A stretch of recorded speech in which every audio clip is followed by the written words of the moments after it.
All right, everybody, let's come back together. Everybody go ahead and take your seats real quick.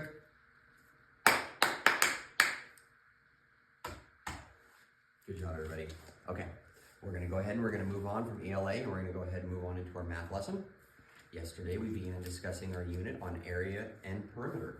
And so our big question that we're trying to answer is how do we find the area and perimeter of a rectangle? Okay, so we know that our learning goal for this week is that we're trying to apply area and perimeter formulas for rectangles in real world and mathematical problems. Pardon me, yesterday, we went ahead and we worked with our unit blocks. And everybody worked at their tables and we made different size rectangles using our unit blocks. And we counted our perimeters going around the outside of the unit block. And we counted our area by trying to multiply inside there, pardon me. And so we're going to go ahead and we're going to move on from the visual representations and we're going to go ahead and go into our formulas today. We're still able to use our visual representations to help ourselves, but we also want to learn the formulas. Last night I asked you if you guys would go home and talk with your parents and see if any of your parents used area and perimeter in their day-to-day work. Did anybody go ahead and ask their parents that? So what we're going to go ahead and we're going to do next here, folks, is we're going to go ahead and work together in our partners. We know that we need to find our length times width and our perimeter. We have our anchor chart here that we can refer to. Pardon me. We'll go ahead and we'll change these numbers to, we'll say 20 and we'll say 30. We're growing that habitat because we want to keep growing it and getting it bigger. Okay, so we're going to go ahead and we're going to work with our shoulder partners and we're going to go ahead and we're going to have a little math talk. And we are going to go ahead and we're going to discuss what information do we need to find the perimeter and what information do we need to find the area. And then we're going to go ahead and we're going to quickly discuss if we know the right formula for the perimeter and area. Okay, I want to remind everybody of our behavior expectations. We want to make sure that we're being respectful and responsible. Currently, we're staying in our seats and we're not moving around anywhere throughout the room. We're going to go ahead and we're going to work on a voice level 1, which is a whisper talking to the person next to you. We don't need to hear you all the way across the room. We're just working with our shoulder partners for now.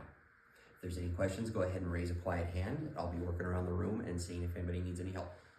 All right, everybody go ahead and let's discuss. We're going to go ahead and I'm going to give you some new numbers here and we're going to go ahead and work with our partners across the way this time instead of our shoulder partners. And we're going to go ahead and we're going to ask, what is the perimeter of the fence? What is the area of the fence? And then we're going to go ahead and we're going to create a visual model, even if we don't need to show our work. And then we're going to go ahead and we're going to explain it all to our partner. Once we've done that, we're going to go ahead and we're going to switch roles and the other person is going to do the same thing and we're going to write all that down in our math journals. Okay, if there's any questions, I'll be working around the room again as well. All right.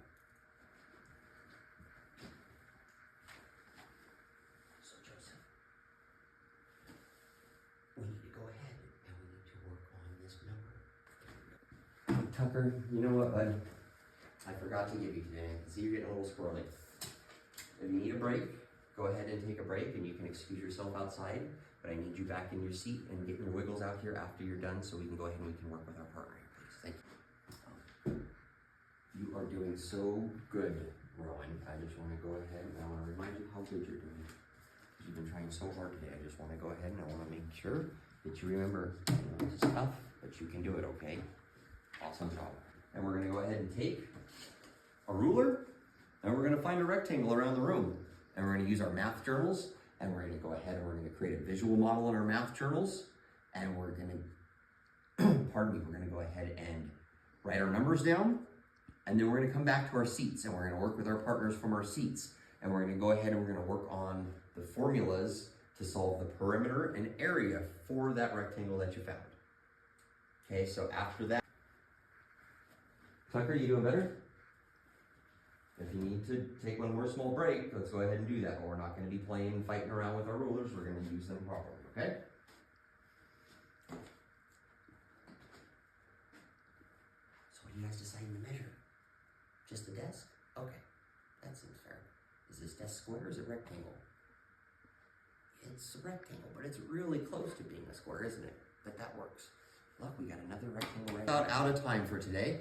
So what I want you to quickly do for an exit ticket is take your math journal and we're going to go ahead and we're going to write down the formula for perimeter and the formula for area. And then I also want you to write one sentence about the definition of area and the definition of perimeter. We'll go ahead and we'll put it in our completed bin when we're done, and you guys can go out to recess after you're done there. All right, good job, everybody.